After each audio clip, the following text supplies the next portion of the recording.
You're watching Experience Comic Culture and Sales, streaming live daily to Facebook, YouTube, Twitch, and Twitter. So as I was having my second helping of barbecue pulled pork for dinner tonight, which was delicious, thank you very much, I was thinking about the topic of second printings.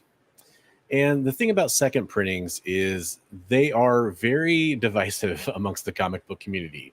I remember back when I got into comic book collecting again, kind of seriously, there was a lot of talk about Venom #3, the second printing with Null on the cover. That was a huge book, and it sort of sparked this debate about value of second printings, and it sparked a debate about reprinting too, about reprints. So tonight on the Devil's Advocates, we're going to talk about second printings and reprints and what they mean to you, what they mean to me, have a little look at some numbers, and really dive into it. So stay tuned. We'll be back with your second helping.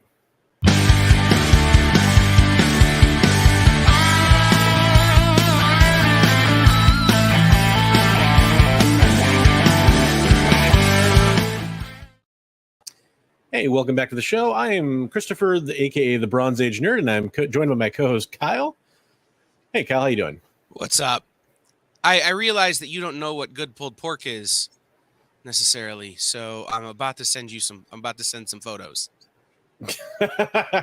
I'm sure your pulled pork is much better than mine, but you know what? I can handle some decent pulled pork from an Instant Pot. Don't kill me.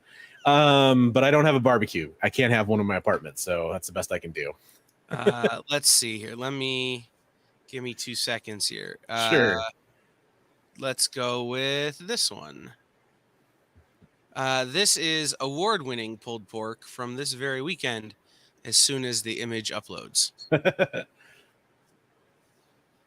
That is pulled pork, huh? Award-winning pulled pork. Mm-hmm. Interesting. The stuff on the left there would be considered pulled. That is not what I'm used to seeing when I think of that term. Yep. So pulled pork, but not shredded.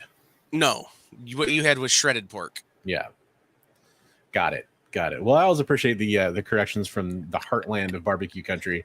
It's funny. I'm in Ohio. I'm not even in the heartland of barbecue country. People in Texas would kill you for saying that. Hey, you're in the Midwest. It's close enough. But yes. The Pacific Northwest, we talk about salmon and Starbucks. That's all we really get up here. It's true. And I would never tell you what good fish or coffee is, although it isn't Starbucks. It isn't Starbucks. That's 100% accurate. So. Well, hey, real fast before we get into the show, something that we've been neglecting, in my opinion, I really want to do real fast is say hi to people that are here nice and early. We got GT Key Comic holding it down, X Abbott in the house, Buddy McKinley, the Comic Menu, Lisa Noble, and Jeff Schreier and Buddy McKinley. I already said hi to you, but yeah, we welcome all you guys into the show. Really happy to have you here. I think it's a really fun topic. And by fun, I mean fun to argue about that we're going to have for you tonight. As I mentioned in the intro to the show, second printings were something that I never really put too much thought into until I kind of got back into comics for the second time. I like a lot of collectors, I took a couple different breaks from comic book collecting. And when I did that, I sort of had this notion the second time I came back in that I was going to be serious about comic book collecting and really into, all the values and all that, more so than I was before. And you could argue the pros and cons of that, but it is a part of comic book collecting. And it wasn't one of the first things that happened when I got back into comic book collecting, but it was pretty close to it. The Venom 3 that I mentioned in the intro, which if you're not familiar, Venom 3 from the Donny Cates run is the first appearance of this new supervillain named Null, who's very popular in Marvel comic books. And he's kind of a, cosmic superpower, symbiote god kind of a character, kind of the creator of symbiotes essentially in the lore, and became extremely popular. And interestingly enough, the second printing for Venom 3 had his likeness, his image on the cover. So it became the first cover appearance, although it wasn't, in a lot of people's eyes, because he actually appeared on an exclusive before that for a different issue. From Frankie's Comics. But anyways, for a lot of people, that became the more meaningful issue to collect than the A cover. And it, interestingly enough, sparked this debate in the community about, well, what's better, the original A cover, which is, I'd say, generally considered to be the more desirable comic book for a lot of people, or this variant cover that had the character on the front that was a later printing. And so we're going to talk a little bit about later printings and reprints and all that fun stuff. Before we do, Kyle, I really want to get your opinion on this topic. The overall opinion. Do you think reprints are cool? Do you value them? Do you have, some kind of nuanced feelings about them? I have sledgehammer feelings about them. Okay. Second printings are only good if you didn't get a first printing, which the only way that happens is if you're coming to the game after the fact and not ordering at FOC from your local comic shop. Yeah. So if you're one of those people, just know, I think you're part of the problem. Well, to be fair, though, you may not have heard about a story until after it gets that word of mouth, right? And that was what I was going to say, is that the nuanced conversation that happens after that is, obviously there are things that you don't know about before they come out that you want to get into. That whole run of Venom was like that for me. I was so over Venom, I couldn't even bother to care. And the artist on it was a friend of mine. I've been friends with Ryan Stegman since before Ryan Stegman was anybody had heard of. And I didn't care about the Venom comic until they're like, oh, they're doing really good work. And then I jumped in on it, right? So there are always caveats to that statement. But I feel like, especially with this particular issue, this is another one of those saying that ASM, or not ASM, that Hulk 180 is the first appearance of Wolverine. So, Kyle, I'm going to interrupt you real fast. You're clipping a little bit. I don't know if you can adjust anything on your end real fast. Better now? Sounds better so far. Yeah. There we go. So what I'm saying is essentially that there are always caveats to that, but a lot of the second printing talk we hear about are people who are, well, this second printing is actually more important than the first printing because there's less of them made and it's this first appearance, and trying to qualify why they're asking what they're asking for the book they're trying to sell. And that is not good for the business. So, yeah, I will say that there is undoubtedly this kind of machine that sort of seems to be in motion, especially when it comes to the big two, for pushing reprints and later printings and stuff like that, that make it part of almost that cycle. Some of the books, it's insane when they get up to 4, 5, 6, 7 printings too sometimes.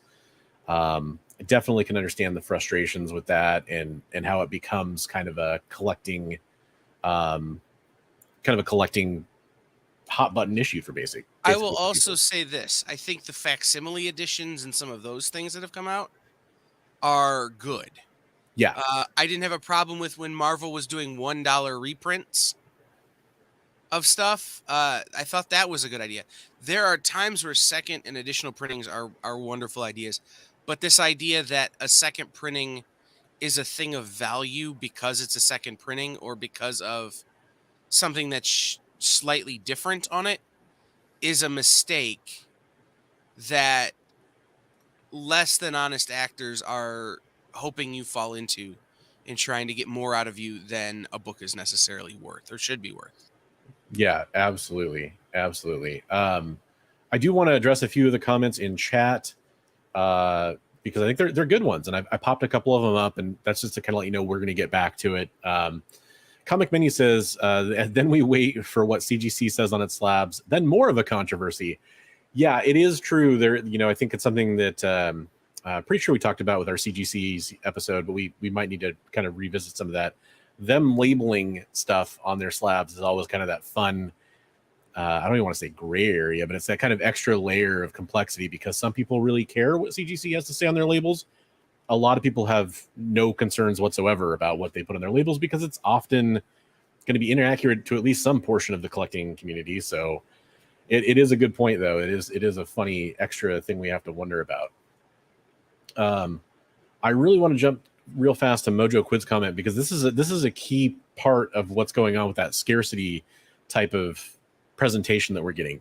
If the art is just better on the second print and there's a smaller print count than the first print, what then? And that, especially, I agree with you on the first point, Mojo, but the second point about the smaller print count is really where it kind of gets that kind of almost smarmy feeling where it's like, well, it's the lower print run, and so it's, scarcer, and so, and look, if you think that's cool, we've said on the show for pretty much every topic we covered, I am not going to yuck your yum. I don't think Kyle wants to yuck your yum. If you enjoy that because it is a lower print run, and we all know print runs can be pretty high for these books relative to who wants them, I don't blame you. But considering that there's been a lot of talk in the community recently about manufactured scarcity, is very much manufactured scarcity, which I don't have a general problem with. But as long as you know what you're getting into when you choose to collect that or place extra value on that, I think that's something you need to consider, especially when you're talking about like ratio covers for second printings. We talk about cool art. Right. So I want to come back to that. So remember that, tag that comment right there, and we're going to come back to that. But we need to do a thing, and we're 15 minutes into the show, and we haven't done the thing that we need to do at the beginning of the show. Let's do it. At the end of the show, guys, we're giving away a slab. The EXP reached 2,000 subscribers just about a week ago, and to celebrate, our friends over at Dynamic Forces and Dynamite have donated 21 slabs for us to give away over the course of this week and the beginning of next.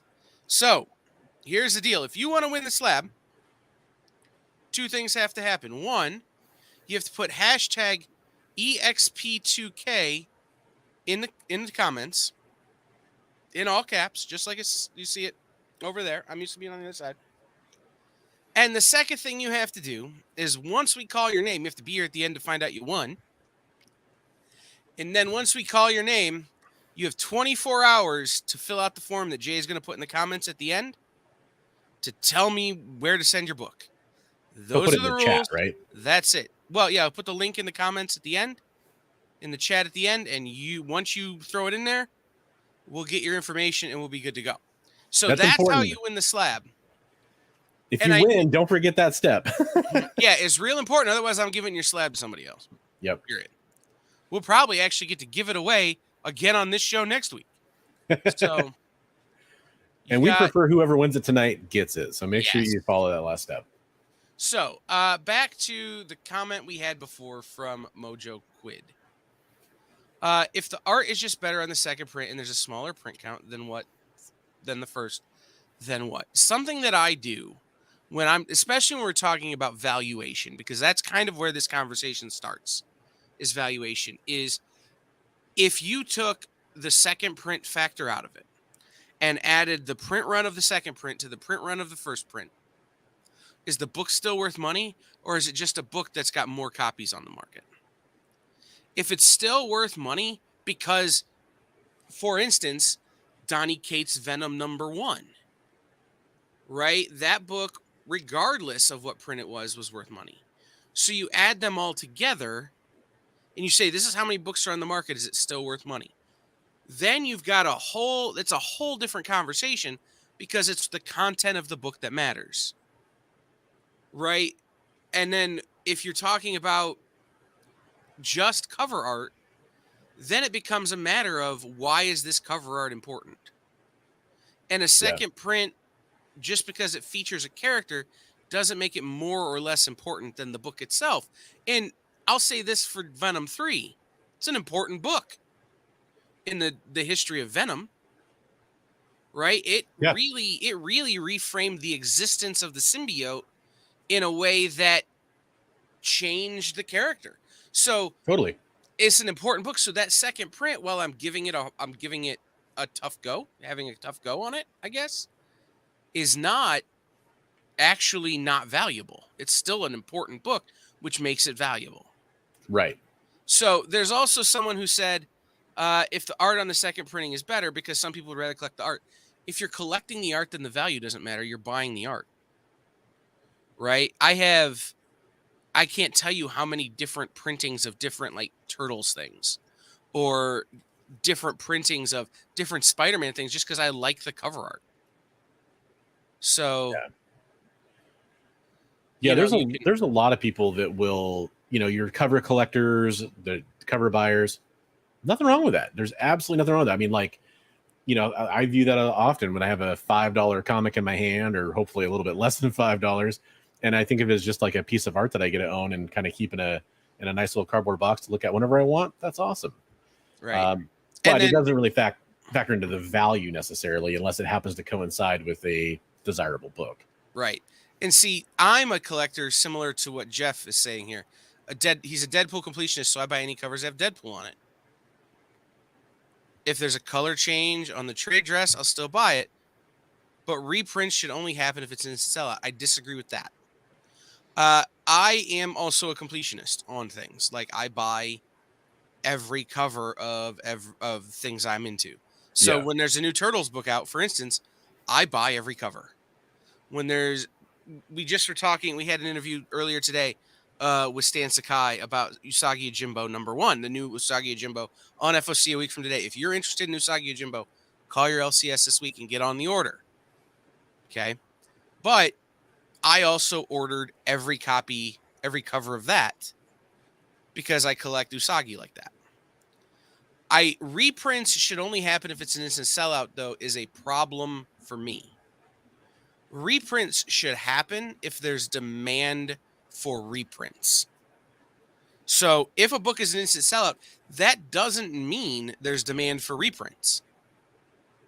If everybody got the book they wanted, then there's no demand for a second print. Right? Like, if they print, and I'll give an example of this, Berserker #1 from Boom Studios. They printed so many copies of that book that everyone in the world who wanted one could get one, and they would never have to reprint it. There's no demand for a second printing. Well, in that book especially, if I'm not mistaken, that was returnable, and a lot of copies were returned with the first print, and yet there's some inside baseball on that we can talk about elsewhere. Okay. That's maybe not a conversation that is relevant to this conversation about some of the games that were played with that book that I think were equally harmful to the industry. Sure. But needless to say, there should only be reprints if there's demand for a second print. So if retailers are saying to the distributors, we need more of this, we need more of this, we need more of this, and there's none made, they should make some more. Image for a long time wouldn't do second prints on #1s. And what that wound up doing was it created the image problem, or the image dip, where you'd have a bunch of sales on #1 because people were buying image #1 saying they'd be the next Walking Dead. Yeah. And then no one would buy #2. But if somebody heard about a good story, because you were sold out of #1s and Image didn't reprint them, everybody had to wait for the trade if they wanted to read it. And by the time the trade comes out, people forgets what they wanted to read. Yeah. So if there's a demand for a second printing, there should be a second printing. Well, and I think to your point, there's an element of this too that has to do with timing. Like, there's no real, as far as I know, no real window that says you have to immediately have a second printing available on FOC as soon as the first printing sells out. You can wait to see what the reception is after the book comes out, right? Right. So there you go. Right. I mean, especially if you're basing it on reorders or back orders placed by retailers, right? Right. That's the most important part. Yeah, because that shows there's continued demand for them to get copies of the book in. So instead of, if you can't fulfill the first print, you go to a second printing or whatever it is. Yep. I love this comment and just want to highlight it because SFD Lieutenant says, I feel that multiple printings are similar and as bad as variant covers. And depending on which, the situation, like Kyle was just saying, I agree, because to me, they are just variant covers in some situations. I mean, sometimes you're talking about like the 80s and 90s and stuff. They might not have actually been different on the front, but in the more modern age, yeah, absolutely. They change the color of the font, or they, do have new cover art like we talked about earlier. And in some ways, it's almost just a variant of that first printing issue, the cover A, depending on your point of view, at least. So yeah, I totally agree with that. And I think there's multiple printings are similar and as bad as variant covers is only, I think, 100% true when you talk about these companies planning their second print before the first print hits market. Right. Agreed. Which Marvel does a lot. Yes. And I'll give you guys a little bit of insight, and I don't know if you guys know this or not, so I'm just going to say it. But the way the ordering in the comic book business works is you place your initial orders, and then you place what they call a final order cutoff. So initial orders give publishers kind of an idea of how many books to print. Final order cutoff says you got to print at least this many. Right. And then it's up to the publisher if they want to overprint and have back stock or whatever. Right. Right. So I have we talk about all the time in retailer groups that you're ordering number 2 before you get number 1, and they're putting a reprint out the same week as number 2. So not only do you not have number 1, you have no idea how you're going to sell number 1, but now they're asking you to order 3 or 4 weeks in advance a second print of number 1 before you know how number 1's going to sell, so that you can get it the same time as number 2, which you also have to order with no sales data. So I want people to understand that, especially when we talk about second printings, reprints, and that kind of stuff, and future numbers. There's a lot of really, really predatory games that get played by publishers and distributors against retailers in this realm. Yeah. Now, there are other ways that it gets made up for a little bit. I don't want to make it sound like people are bad people, but it's a thing you need to understand, that when a retailer is looking at these things, they're seeing it even differently than you see it. So it's important to remember that. Yeah. I'm gonna highlight this comment from Mojo Quid real fast, and I'm gonna keep the giveaway on the screen. So I'm just gonna highlight it real fast as I read it, and then I'm gonna remove it just so people can get entered. Mojo Quid says, if it's a first appearance, though, isn't it more desirable to have the character featured on their first appearance? Well, that is now Kyle's shaking his head, but does the market prove that's true or not? I'm a big believer that the market is wrong. Well, the market could be wrong. And here's what I mean. I know what you're saying. If it's a first appearance, it's a first appearance. Whether the character is featured on the cover or featured throughout the book or shows up in the last panel of the last panel, right? That is, at this point, that's what everyone says is a first appearance. It's why Hulk 180 is the first appearance of freaking Wolverine, even though for my entire career in comic books, it's been Hulk 181. Now, I believe a first appearance is when a character actually does something. And we've talked about this before on this show. Yeah. So I'm not going to rehash all of that. But it isn't more important to have the character on the cover or to go back and reprint a book, God forbid, to make it more collectible.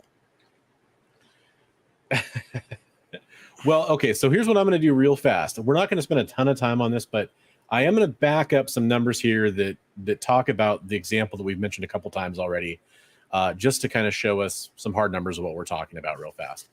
So right here we have Go Collect. I'm not saying Go Collect is the end-all be-all for pricing. I like to use a matrix of different price guides. But one thing they do have is a nice little census available, and they give you a nice little chart so you kind of visually represent their data. So we're going to load up a CGC Universal. That's a blue label if you're not familiar, 9.8 copy. So this is the first printing A cover, first appearance of Null, which is the god of the symbiotes that we've been talking about. And I'll tell you, the 1-year average for this book right now is $249. 30-day average is $203.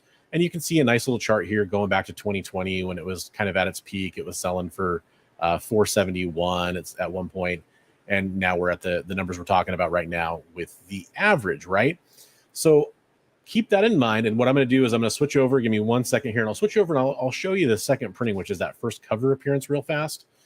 Well, while you're switching over, Yeah. I wanna just real quick. Yeah. The market doesn't decide the first appearance. I'm gonna nip that in the bud right now. The market doesn't decide what a first appearance is. Editorial decides what a first appearance is. Like, otherwise, it wouldn't be a first appearance. Yeah, I think that's a very nuanced conversation.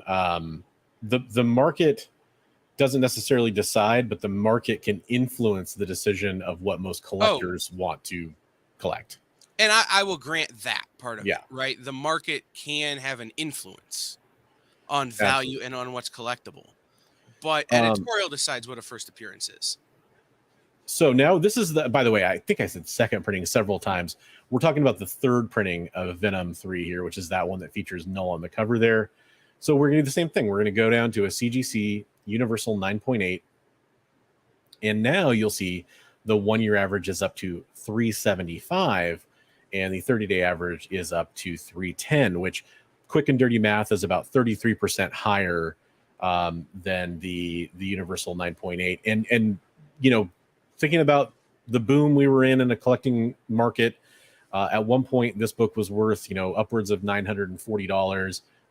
Actually, I remember it going for north of 1,000 at different points, but you know that maybe didn't get captured or whatever. And then yeah, we're down to this kind of current level. So, and look at it does happen. Can you bring that back up? Yeah, I absolutely. Want to point something out. Yeah. Look at when the high point was. August 2020. What was everyone doing in August 2020? They were locking down. They were spending that money that everybody got sent. Oh yeah, that stimmy money. There's a part of this that especially when we're talking about a book of this age, right, where we see a spike at this point. At that point, the comic book collectible business was 450% up from where it had been a year before. Like, the numbers show it when we look at BookScan and we look at other things that are actual sales data, right? From actual comic shops and bookstores. Yeah. The collectible market was up 450%. If totally. You look at February, what that book was worth in December of 2019 to what that book was worth December of last year, it's more of a reasonable curve. It's more what you would expect from a book of this importance. Yeah, totally. I mean, that's one of those things. Increase in value. Yeah, right? And that's what. And the comic menu, so many comic shops popped up then. Right, everybody had this money and couldn't go nowhere, so they're spending money on collectibles and things they wanted to have. And so, when you think about the value of that book, I would argue that high point is an outlier. Because everything was higher then, because everybody had disposable money that wasn't a thing, right? That wouldn't have otherwise existed were it not for a pandemic. So yeah, when I look at a value of a book, I look at what it was in December of 2019. I look at what it was in December of 2022, right? And then I estimate how much higher it would have gone on that trajectory. 100%, by the way. And I just want to point out, the only reason that I even go to those spikes to reference them is because people are going to be like, wait a minute, what's that? Because they're going to see this giant, you know, parabolic increase in value there. And it's not for the value of the books currently. Like, again, looking at the current FMV of the books, we can see that they're up 33% over for that third printing null cover over the A cover. So when it comes to this book, especially at one point, but even now, people are willing to spend more money on that book on the aftermarket to collect it in a CGC 9.8, which granted you could look at raws and you might see a different kind of valuation there, but it's just kind of for conversation's sake. It shows you that there is some value that can be associated with that cover appearance on the later printing. Now, I have to point out, as I did earlier, people will see that, and a lot of people make the mistake of saying, well, that's his first cover appearance, that's why there's extra value. That is not Null's first cover appearance. He appeared on a Frankie's Comics variant that came out before that issue, which is actually extremely similar cover, by the way. It's a similar pose. That was by the artist Scan. And it is an absolutely a definitive first cover appearance if you want to go by chronological order. Some people might argue that since it's on Venom 3, that it becomes the first cover appearance, but I don't particularly subscribe to that logic because the other book came out first. But yeah, that's kind of where we're at with that particular comic, and it's just kind of it's a really good example, and it's one that's kind of on recent memory for a character, and when you talk about the value during the pandemic and the stimulus checks and all that kind of stuff, that is a book that was very much at the height of that, you know, kind of COVID hype that was going on for modern books too, which, you know, in one way it's kind of cool. It shows people that there wasn't, you know, that maybe there's future MCU spec involved or whatever with that comic book, but it wasn't like, hey, we know there's a movie coming out and that's why this is going up. It was, we're interested in this character. We believe it has long-term staying power. So in some ways that was really cool to see, but it was very much too high.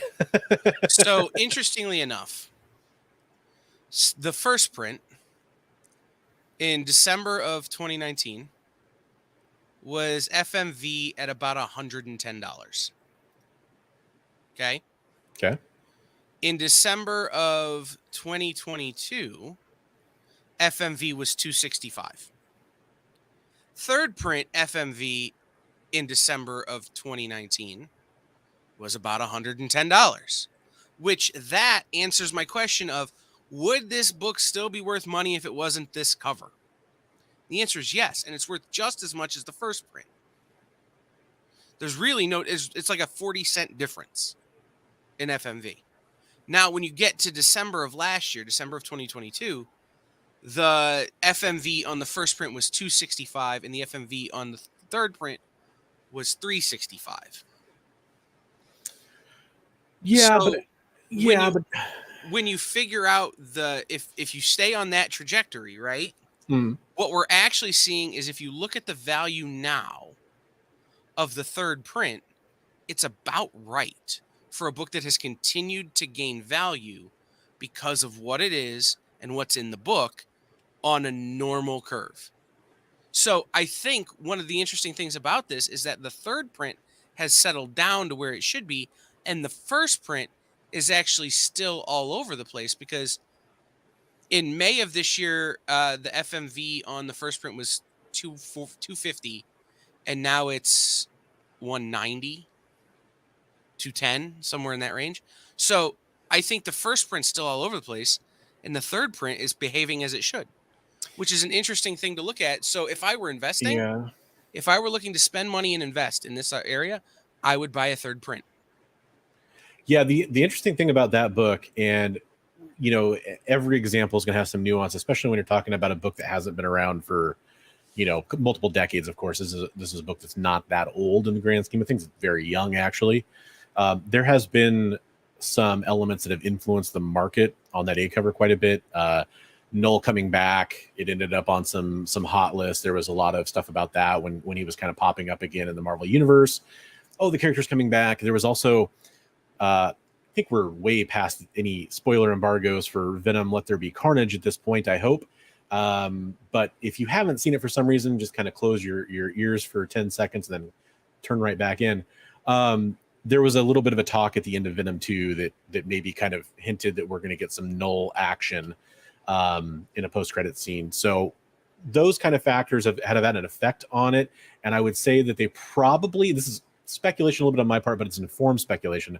They probably had more of an influence on the A cover, which is more readily available on the market. When we talk about market scarcity, it's not just how many copies are out there. It's also how many copies ever go up for sale at a time. A lot of people might be holding on to that third printing Null cover if they have it in a 9/8 in their collection and they plan to resell it at their kind of timing the top moment for them, because they know that when they're going to get the most money is if that character is ever announced to literally come to the MCU in full fashion. That's a bit of speculation on my part, because I think the A copies are probably a little bit more willing to move on the market. I would definitely need to dive in to that a little bit more to be sure about that. But I think that's probably at play too. But yeah, I would definitely agree that the third printing is probably the more, it sticks in people's minds now. That's the thing. There's been enough talk about it, enough images shared, enough hype about it selling for a lot of money, that you've kind of created that effect where it's like the Hulk 181. That cover is more iconic. No one really remembers the Hulk 180 cover compared to the Hulk 181 cover, which is part of what lends to, that amazingness behind 181 and its market dominance and desire from collectors and all that too.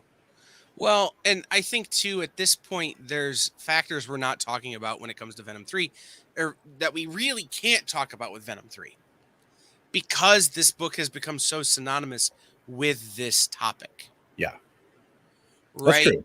Like this has become its own thing. Right? It's like comparing the Beatles to another band in that era, right? The Beatles had become their own thing, and very few other bands could compete with that, right? Right. So this has become more than just a comic book in that regard. So it becomes this, now we're talking about other external factors beyond what's in the book or what's on the cover. Right. So the other example that we have that you're about to show everybody is, I think, a much better example of what we're talking about here than necessarily this. And it's still a key book. Still a key book, and it's still a modern book too, which I thought was fair for comparison's sake. Absolutely. Yeah. So here we're going to show you the next book. Without further ado, this is Batman 608, classic series with the Hush storyline. It is a key book with the first appearance of that Hush storyline. And here you'll see that, we're going to ignore the 9.9 blue label. We're going to go right to that 9.8. Again, it's a modern book. 9.8 is kind of the gold standard for looking at the values of a book like this. Integrated example, which is definitely going to be a little bit different. Yeah, $128 for a 1 year average is respectable. Man, this thing is climbing right now. $262 on a 30-day. I think that's actually. Look at the FMV on it again. What's that? The fair market value on that book's only $100. Yeah, exactly. Like, so there's a spike happening that is aberrant. Right? Like, if FMV is only $100 and someone's out here saying that, that it's worth 262, there's something happening that is causing something to move on this book just in recent history. And so we have to talk about external market factors and things like that in this regard. So it becomes more of a, again, nuanced conversation about the value of this book. Yeah. And, it's also, I just want to point this out before we talk about the later printing of this book. It is a pretty cool, dynamic Jim Lee cover in its own right. It's got that going for it.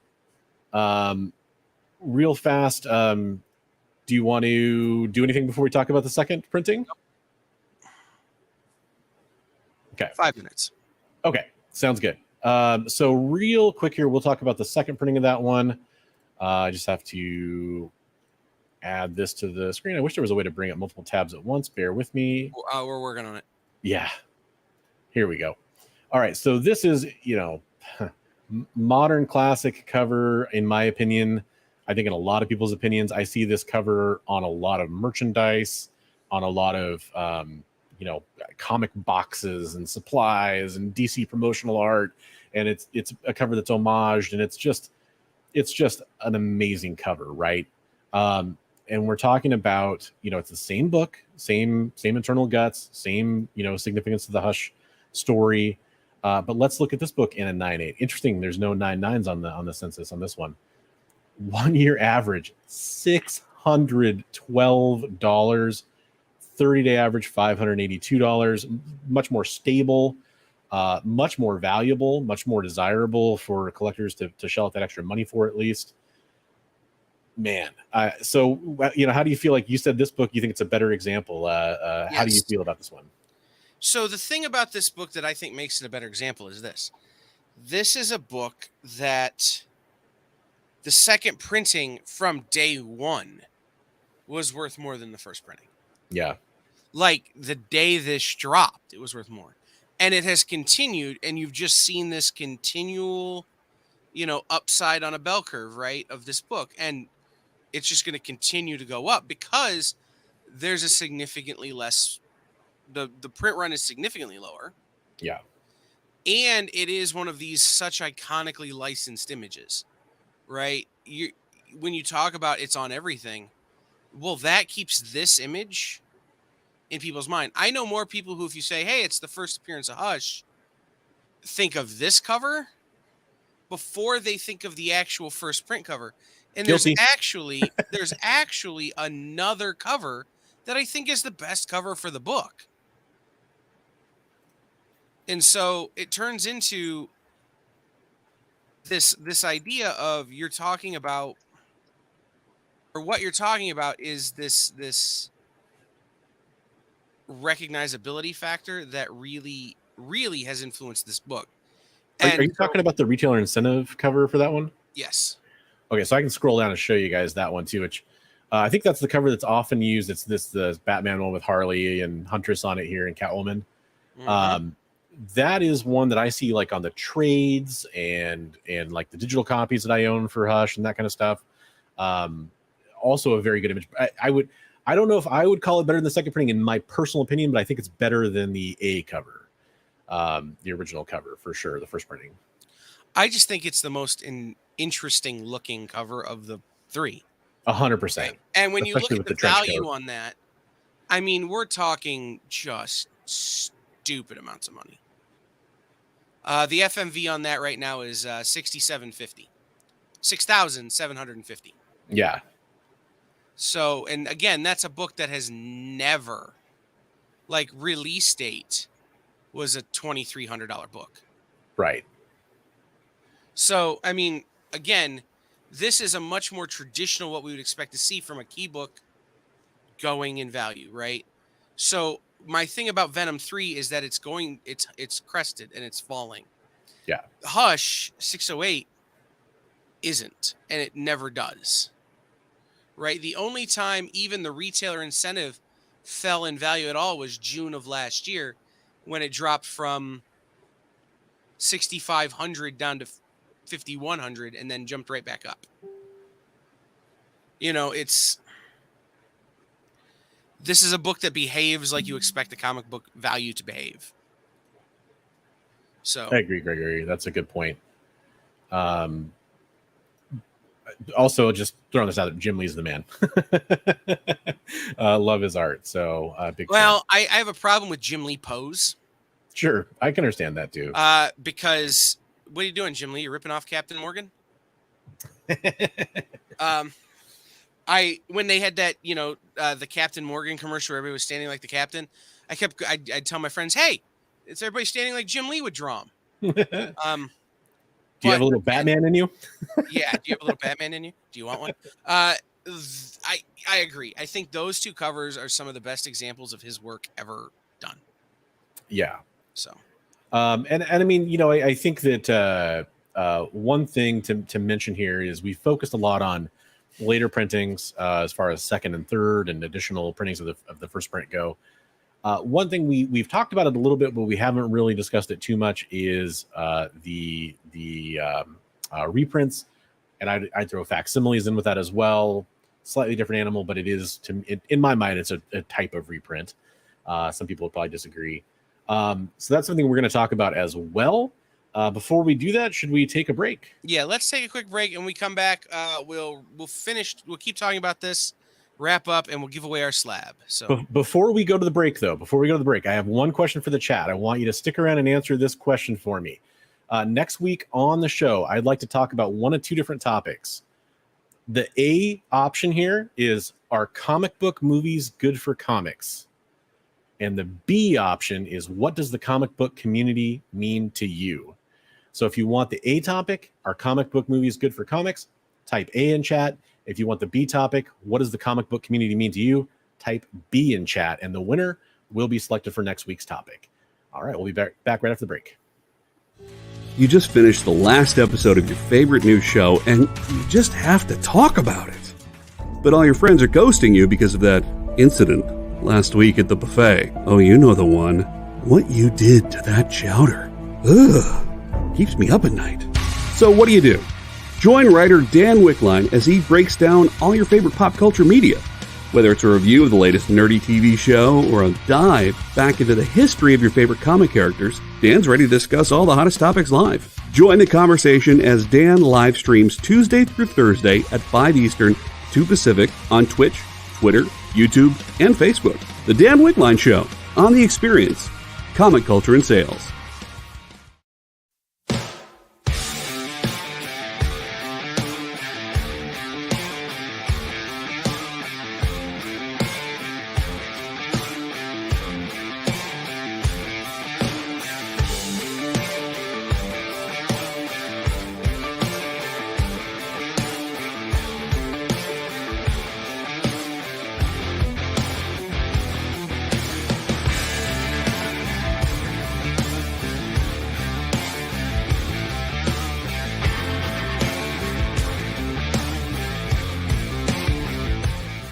Did you know that every Experience show, including some exclusive content, streams on Twitch?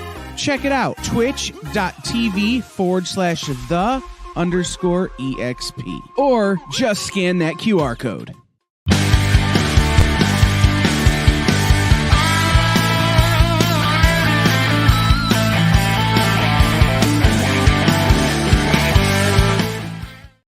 Hey, welcome back to the show. It's Christopher, aka the Bronze Age Nerd, and my co-host Kyle.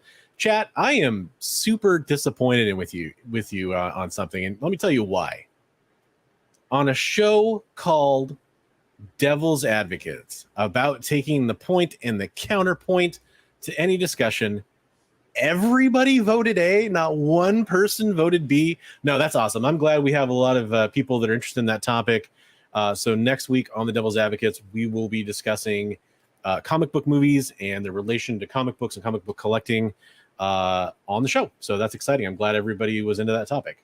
I'm going to call everyone out for not watching the Dan Wickline show. Otherwise, they would know my feelings on this question. Well, you know what? Maybe I'm not saying this is going to happen, but maybe we could also have Dan on to talk about it too. We haven't had a guest yet on the show. No. I've just voiced my opinion on Dan's show. Okay. On this issue many times. Steve, a little too much, too little, too late, I would say, but I do appreciate the effort for sure. Remember that we will be doing that giveaway here at the end of the show as well. So stick around for that. And do remember to fill out your form if you are selected to be the winner for that one, which is a weird way to say that. But there will be a link in the description after the winner is drawn and also in the comments. So definitely fill that out within 24 hours after winning if you are the lucky winner. I think that's pretty much why everybody voted A, which I don't blame them. But with the strike and all the stuff going on, talking about the movie is kind of a good time for that. So I think it's good for a lot of reasons. So I'm excited for that topic next week. Come on and back to the show, bring your friends, and let's discuss it. We'll also have the phone line open for that show, I hope, so we can kind of discuss that with everybody as well. Okay, so I teased it before the break. We do want to talk about the flip side not the flip side really, but the other side of the coin when it comes to additional printings, which, by the way, I will be straight up honest. Here's a confession that I have to make. For a very long time, I was stubborn. I was really stubborn. And I insisted that later printings were reprints. And I so you can call them a later printing, you can call it a second printing or whatever, but it's still a reprint. It's still a reprint. I was schooled on that by an actual printer. And I will admit that if you think there isn't a difference, there absolutely is a difference in printing terminology. And I appreciate the nuance now. And I have been converted to seeing the knowledge that is behind that. But let's talk about reprintings for a little bit. And again, I lump facsimiles into reprintings. They are a little bit different, a little bit special, and a little bit more unique. But reprinting, I love them, especially when it comes to facsimiles. And the reason why is because, especially when it comes to facsimiles, there's a lot of comic books out there that I would love to pretend that I'm going to own at some point and be able to read, But the harsh reality is I'm not going to be able to own them all, because comic book collecting is not really like Pokemon unless you are a multi-billionaire, in which case it's exactly like Pokemon and you can collect them all. But you're just not going to be able to do it, especially, some of my grails, X-Men 1, Hulk 181, Giant Size X-Men 1. Some of those are more affordable than others, but they're really expensive, and I'm still looking to add those to my collection. But in the meantime, I can sit down and read a physical comic book that has, the print. Although I guess my one gripe would be that in a lot of facsimiles these days, they're printed on the glossy paper. You don't get to see it on the newsprint, which there's pros and cons to that.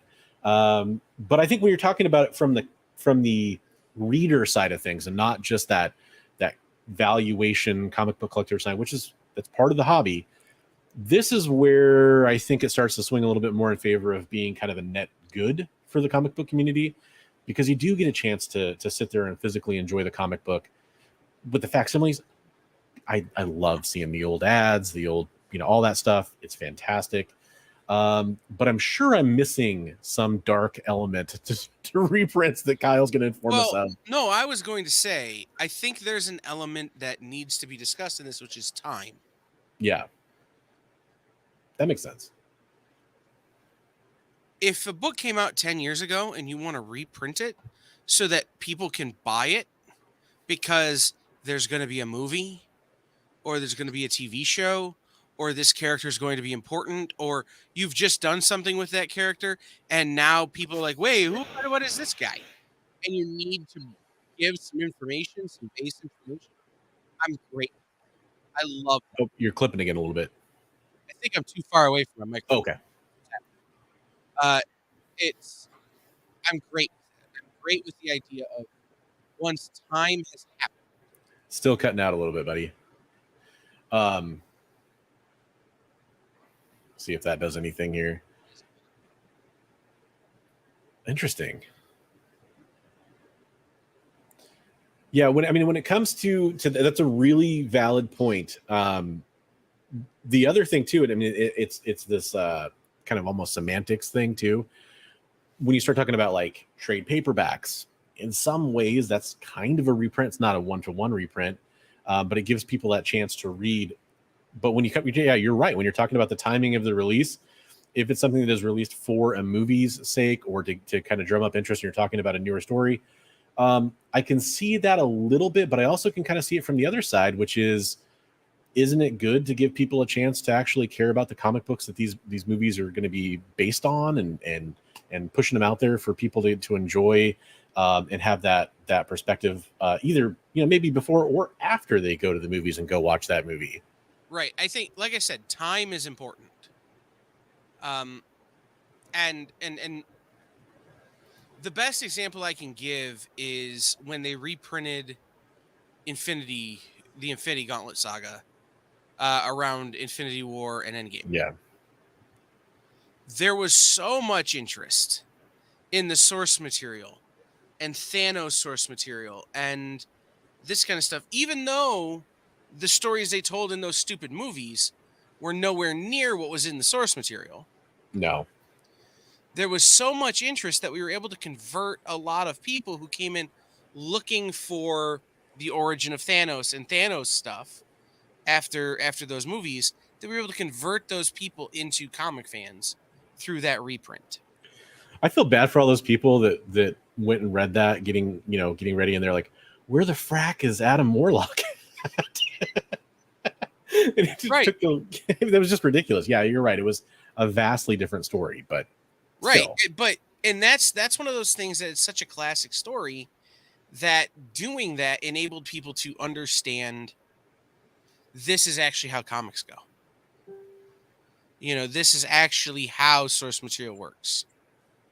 Now, I will say this, and I've seen stores do it. I've seen Dynamic Forces do it. I've seen other people do it. Don't slab facsimiles, please. That is, in my opinion, just a way to confuse someone who doesn't know what they're doing into buying a book for more money than the book is worth. It's just something I'm throwing out there. Like, I think it's a very dangerous, treacherous, and almost dishonest practice. It's a tough one. Unless you've done something to make it worth slabbing, right? I can't afford a Hulk 181, but I could take the Hulk 181 facsimile and get it signed and slabbed. Right? Yeah. Now I get an opportunity to meet creators I like. True. Right? Unless you're doing something, or you're going to be doing like a custom exclusive printing of a facsimile, something to that effect that makes it unique, don't slab it. Well, I mean, I will be honest, I generally disagree, but there is one element of it that I completely agree with, which is when the Ultimate Fallout 4 facsimile came out, there were a lot of listings you could find that made it seem as if you were getting an Ultimate Fallout 4 without calling it or clearly labeling it as a facsimile. And that is a really, really dishonest and slippery slope if it's not clearly labeled as what it is, because a lot of people that don't know will be taken advantage of that way. And that definitely happened with that book specifically. I'm sure others as well, of course. But if I order, the Hulk 181 just came out with another facsimile with like the regular cover, the foil cover. If I buy that and I get it slabbed as an individual, that's my choice as a consumer, right? Like, I'm not going to do it, but you got to fight for that right. And also, I will say that at least with that one, there's the foil cover option, which is going to look a lot more unique and interesting in a slab. A little different treatment on things. But I can see it a little bit like the other part of that argument too. For me, the reason that I'm generally okay with it is because there are people that like to display slabs. Right. And again, I'm not necessarily talking about the guy who goes out to his local comic store and buys one and then wants to get it slabbed. I'm talking about the people who are buying second printings and reprints to turn around and sell. Yeah. To turn around and then say, okay, we're going to do something with this. And I will say this, because I see Nick is in here, and I kind of called him out there. The thing Dynamic Forces does extraordinarily well are the two things I said. Make it clear that it's a facsimile, and do something with it to make it unique. Right. Right? Like, they do that extraordinarily well. They're the best in the business at it. So once you've done that and you're saying this is a facsimile, but hey, check it out, it's signed by Marv Wolfman. Okay, stick that sucker in a slab and let's go. 100%. And so I anybody buying for themselves, yes, but my first reaction is always to look at the market from the seller's perspective, because that's where I come from primarily, right? So I'm always looking at what are retailers doing, what are sellers doing, and not necessarily worrying about what the average guy who goes into his local comic shop and buys books does. Because that's up to you. Collect how you want to collect. Yeah. Yeah. Like Steve's saying, that's an individual collector's prerogative. And again, we're not here to yuck anybody's yum, but we do talk about strong opinions on this show. Kyle has strong opinions. I have strong opinions. Sometimes those opinions are different than each other, and sometimes those opinions are different than you and the viewing audience. And I'm pretty sure Kyle feels the same way. I'm not gonna yuck anybody's yum when it comes to the way they want to collect or display their books. Even if I don't like the practice in general, that's up to you. Right. An individual collector gets to do what an individual collector wants to do. Like, I'm not speaking to that. I'm talking about, when we talk about the market, we have to talk about sellers. Yeah. And the thing that I'm seeing more and more every day that I interact in comics are sellers who are honest. Which is to say, they're telling you just what you enough to say, well, eBay, look, I didn't lie. It was in the description. I didn't put it in the title of the book, but it was way down here in the description. And it says it right in the photos. Like, just enough to get over on you, but not enough to get in trouble. And That is right now my biggest gripe and my biggest pet peeve in the world. And so when we talk about this topic, we have to remember that what you do as a buyer is not what I'm necessarily always talking about. Right.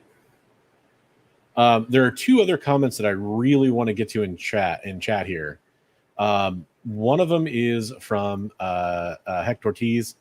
Hecht Ortiz. I can never say that probably the way you want me to say it, but I do love it.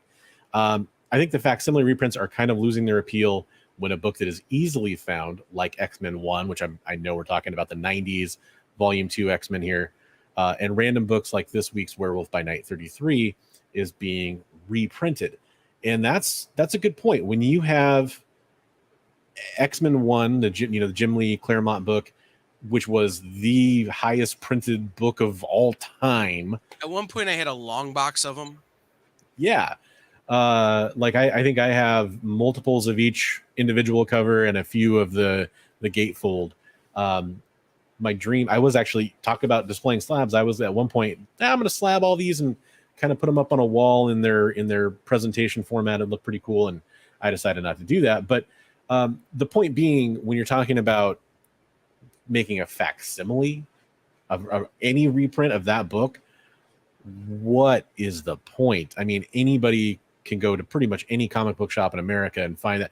Now, I will say a couple of those books have increased in value. I am not going to put them into the range where I'd say it's out of pretty much any collector's budget, though, especially if you're looking at raw copies. But I know there's been a couple of variants there that one of them, there's an ad difference in one of the comics. One of them has a pinup of Omega Red that some people say is a cool preview appearance. So there's some added desirability there for some people. If they're still bagged, the Deadpool card was always worth a few more bucks than the other cards. Yeah, that was for X-Force 1. Yeah. But it's all ridiculous. That same. Yes. Book, really. Yeah, 100%. But to think about doing a facsimile of X-Force 1 or the Spider-Man 1 or any of those majorly printed books, it's just a little silly. And I completely agree with you. I wanted to highlight that comment because I definitely agree with that. And then I love this comment because, Curtis, I honestly totally forgot that those exist, but you're 100% right. That's one of those. That's one of those that it's doing something different. It's making it unique. It's all of those things that these books didn't originally come out with a blank. So now you can go get a sketch, which is a huge value. Yeah. Of a facsimile or a reprint is to do it that way. So it's a great point, and it's a great way to it'd be a fantastic way to get a sketch, because I'm often kind of with those sketch covers, I'm a little like, this random issue has a sketch cover. Do I really care that about, but it's kind of nice if it is an X-Men 1 blank sketch, like that's a comic I love. It'd be awesome to have Jim Lee or some other X-Men artist or somebody you would like do a sketch on that. That'd be great. I love the random books getting blanks. By the way. Like, that's something we could talk about if we wanted to, but I love it because a lot of times what I do with blanks is just hand them to an artist and go, draw whatever you want. I don't care if it's got anything to do with the book or not. Just draw me something cool and I'm good with it. And so I get, like, I've got an Avengers book that's got a blank cover that has a drawing of Ron Swanson on it. Yeah, for sure. Great. That's and awesome. Now it's not a number one that I messed up. So no, there's nothing wrong with that either. I just mean that it is fun to have a book of significance. If you have a specific artist and a specific idea for that sketch in mind, that's something that I think should get a total pass from that type, because you're doing something different, right? I think we both agree that that's a good way to look at it. There was a couple, I don't mean this in a bad way, but a couple kind of random comments about bags and boards, which we talked about a little bit on the show before, but I'll just address it real fast. I am a big fan of OPP and Mylar bags, which are clear, more clear bags is what I'll call it, for displaying my books. The clear boards, I'm iffy on them. Like, they're good for some things, especially wraparound covers. I love them for that, of course. But I buy the really thick boards for most of my books anyway. And that's one of the nice things about those clear boards is they're a little thicker and a little more protective, but they're also a little more expensive. So unless there's a good reason to display the back of the comic book as well, like I love the ad, or I think it's particularly well presenting back, I might do that. But that's an interesting question. Supplies might be a topic we tackle in the future as well. Yeah. Maybe we'll add it to our list. The answer for me is it depends on the book. Yeah, exactly. Yeah, reprinting the death of Superman. Definitely. So real fast, as we're kind of getting just remember, they did here. variant covers for the death of Superman too. True. Like when I say that book is the book that damn near killed the industry, like caused the bubble to burst, it did it on every level. Yeah. As we start to wrap up with some of our final thoughts here in a second, I do want to remind you, we do have it up on the screen right now. Enter hashtag EXP2K, all caps, in the chat to get your chance to win a slab. Why not? You're here. You're enjoying the show, hopefully. And I really want you to win a free comic book. We'll kind of reveal what that is here in a second and do the giveaway. Also, just as a reminder, if you do win, awesome. Make sure to fill out the form that we're going to link in chat. And if you're watching later on the rewind, for some reason, it'll be in the comments as well. Nick, Heroes World finished the job. Superman it was the killing blow. Right. Superman beat him up real good, and then Heroes World came behind and curb stomped him. Like, let's be real. Like, it was a lot of stuff that got into that. But when we talk about the death of Superman, that's the poster child for overprintings, variants, just milking a cow until it was no longer a cow. You know, that's one thing we didn't really tackle, which is additional printings of facsimiles, or I don't even know what to call it really, but there's different editions of facsimile releases sometimes, especially from Marvel. It's not the first Hulk 181 facsimile we've had, but one just came out. I personally, I'll give my answer real fast, and we'll go to Kyle for his answer. I would say that it's not much different than the facsimile in the first place. Some facsimiles dry up on the second-hand market, and people still have a demand for them. So I can understand Marvel going out there and saying, it's been 10 or so years since we've done this. Let's do another one, or 15 years. As long as they're not abusing that in a scummy way, like, sheerly to promote something, and they just did 1-2 years before that, that'd be an example of something I think is, kind of untoward. But, as long as there's a demand for it, it's not like it's an original anyway, right? So I'm okay with it personally. That's my opinion. How about you, Kyle? Once you slap the word facsimile or reprint on something, I don't believe it should ever go out of print. That's a good point. You've already established that it's not the original. And at any point when retailers decide they want to carry that book, they should be able to get it. Yeah. And I feel the same way about trade paperbacks, right? Like, and I'm not saying they need to be perpetually in print. Don't make the bad idea mistake, right? But it's when your stock gets low, do a print run, right? The publisher, when the stock gets low, do a print run. And it don't have to be big print runs, whatever the minimum you can order is or whatever. Once you slap that facsimile on there, it should never be unavailable. Yeah. Once you put something in a trade, it's got to be pretty big extenuating circumstances, in my opinion, to find it acceptable for it to be out of print. I like that, buddy. Encore presentation. The thought I had about that is somewhat related is, and I want to get your take on this. Is probably a fast take on this one. What about facsimiles with variant covers?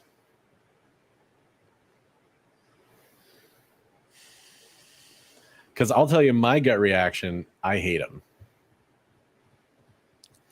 I'm becoming more and more of a fan of hating every variant cover. Yeah. Like, my heart is telling me that the single greatest threat to comic books as an industry right now isn't speculation. It's variant covers and oversaturation. But yeah, oversaturation. That is what's feeding the speculation, so it's kind of a double-headed problem. That said, I don't necessarily have a problem with taking a variant that already exists and making it the cover of your facsimile. Right. So if you're going to do That's a different. facsimile of, we talked about Batman 608. You could do a facsimile of Batman 608. If you want to put that second cover on there, I'm fine with that. That's a piece of art that's already out there. Yep, agreed. That's just a thing. So go for it. But don't go out and commission a piece of art just to put on a facsimile and then also release the facsimile with the regular cover. Yeah, I think that you know what? This is a conversation for another day. I was going to say we've had Hector had a good comment up here too about what killed. Let's talk about.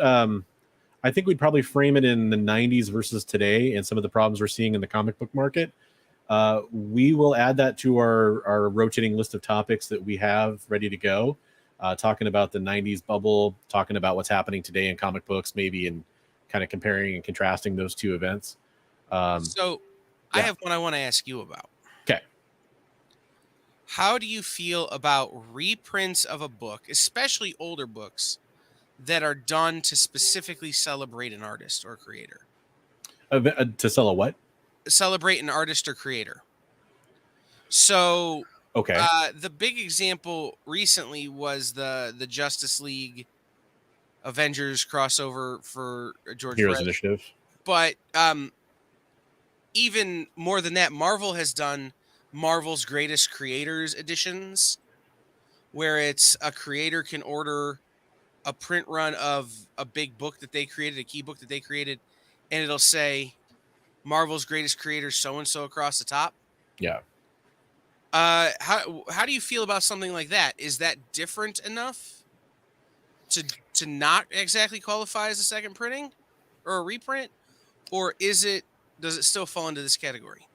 So for me, I think the George Perez Heroes Initiative is a unique but fascinating example, because that was a Heroes Initiative book, and because of the way that program runs, 100% love that they did that. Yeah, and I just mean that's a special print that is celebrating a specific person.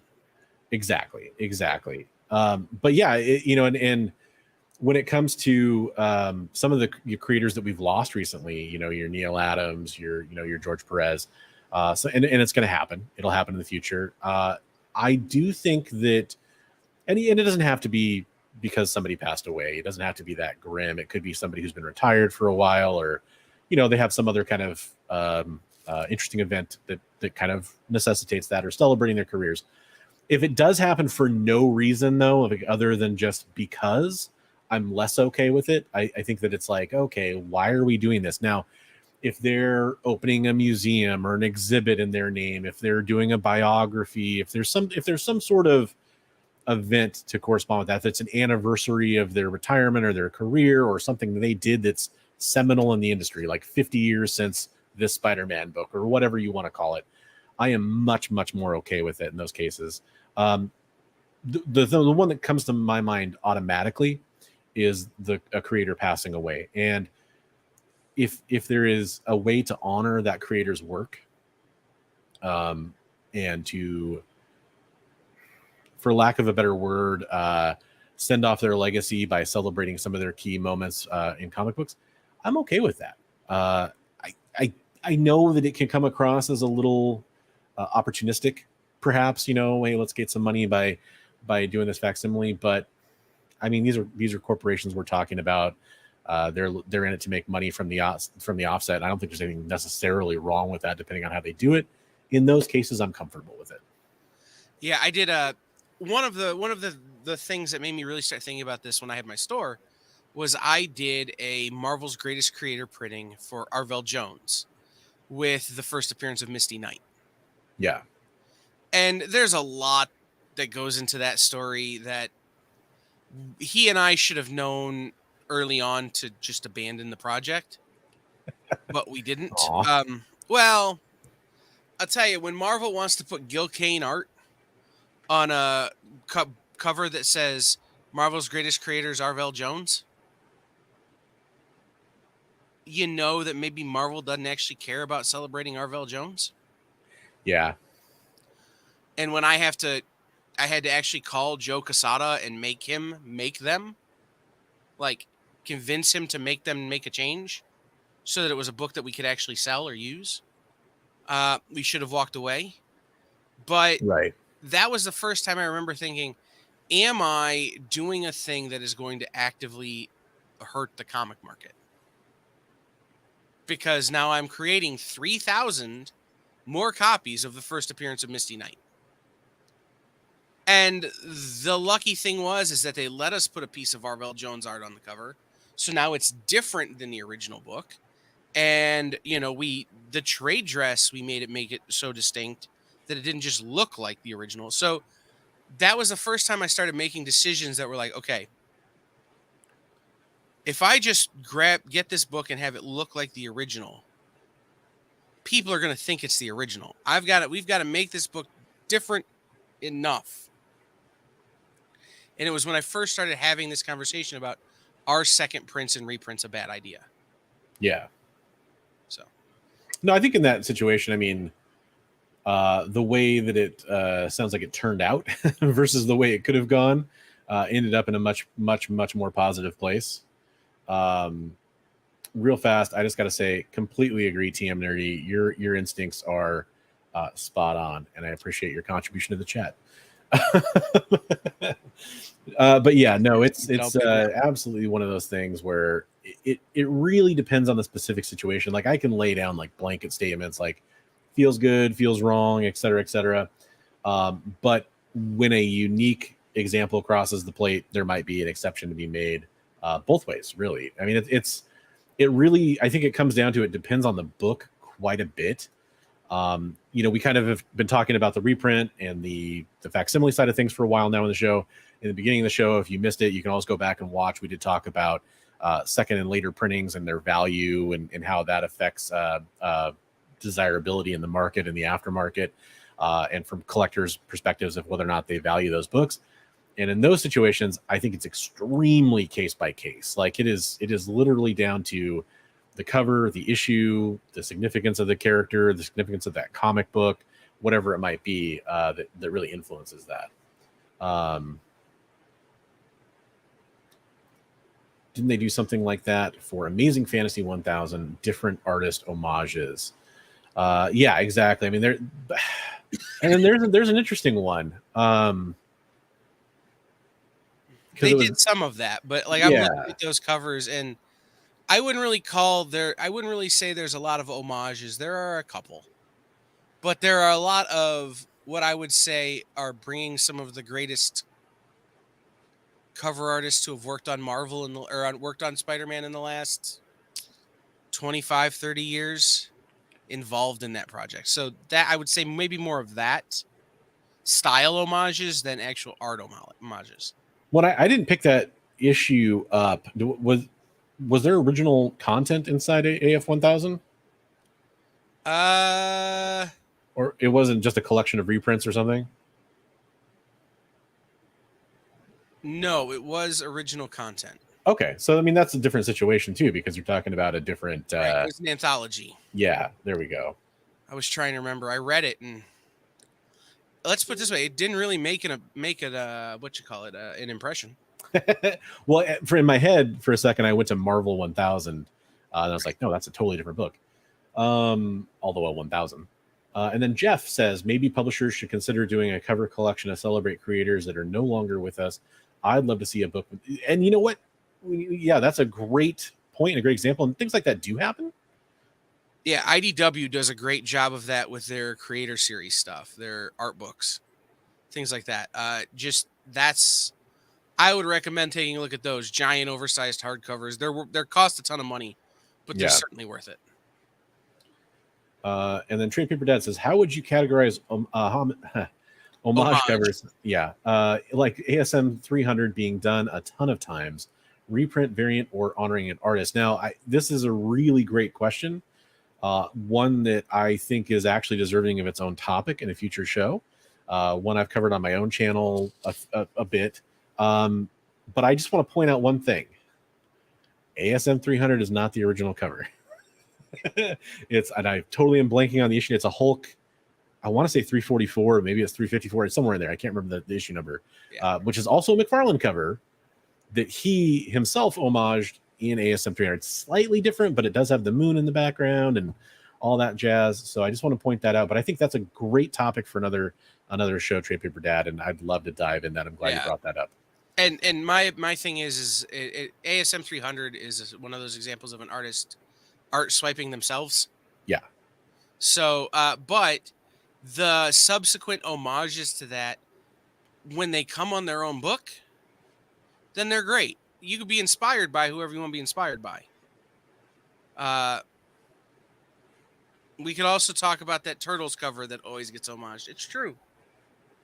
But when they come on their own book, they're their own thing. They're just, I was inspired by this guy, so I'm going to draw like him.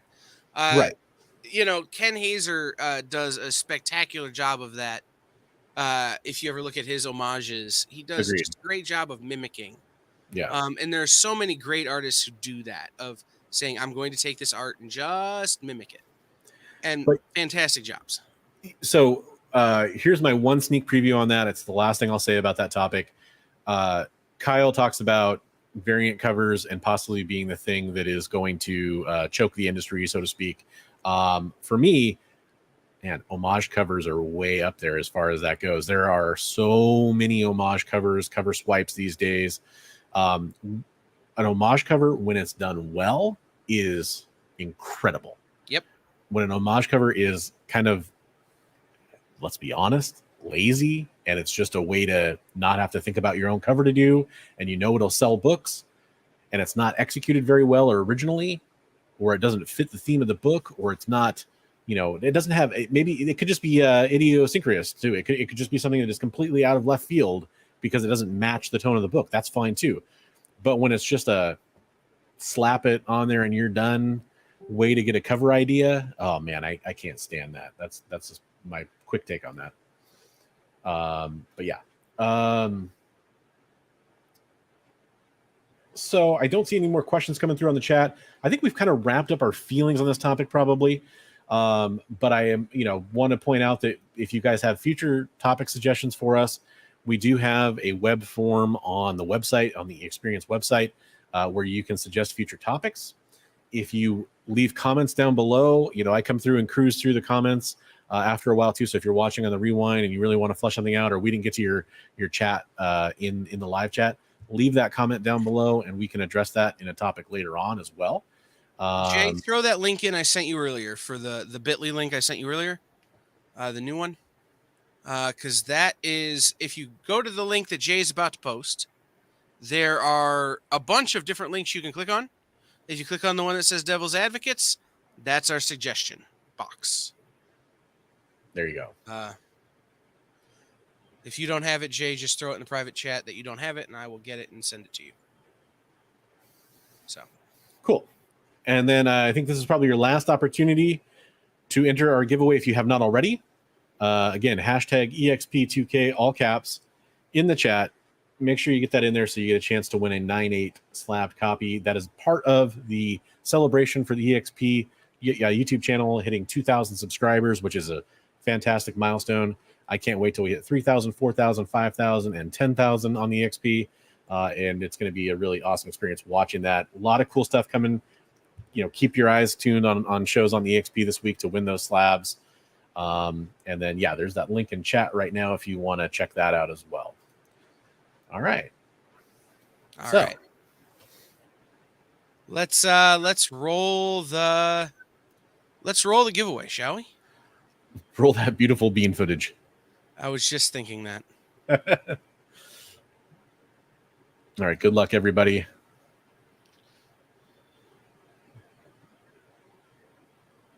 Matt 268. Right. That is awesome. Great viewer there, Matt 268. Congratulations. Also, thanks for everybody that entered. That's great. Now we're going to show off. What do you want to imagine? All right, Matt. We just put a link in the comments. Bit.ly EXP giveaway. If you see it there, click on that, fill out that form, and we will get you your book shipped out. And right now, we will show you what You just won.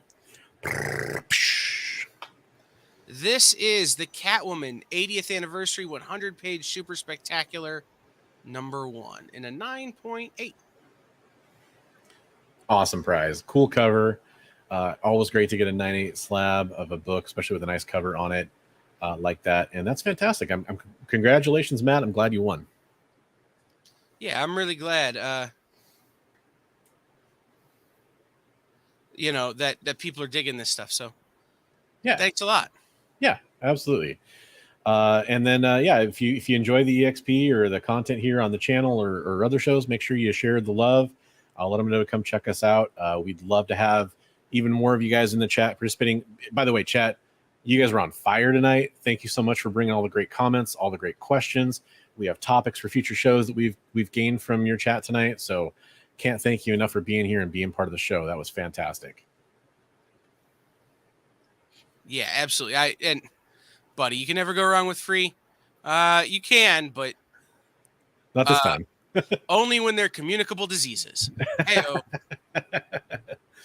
All right, that's awesome. That's the slab that keeps on giving. It's got 9 lives. I love it, man. I'm just picturing Cousin Eddie right now. That's the gift that keeps on giving, Clark. All right, well, guys, we appreciate you being part of the show tonight. Don't forget to check us out live next week when we tackle our next topic, which you guys voted on. Comic book movies and the relation to the comic book market. Basically, are comic book movies good for comic books? And also remember to check out those other shows here on the EXP to win additional 9.8 slabs and different slabs this week. That's exciting. Thanks so much, everybody. Don't forget to give a thumbs up and a like and a subscribe on your way out. And don't forget to ring the bell. We'll see you next week on Devil's Advocates. Have a great night, everybody. 4 more slabs going home tomorrow. Oh, yeah.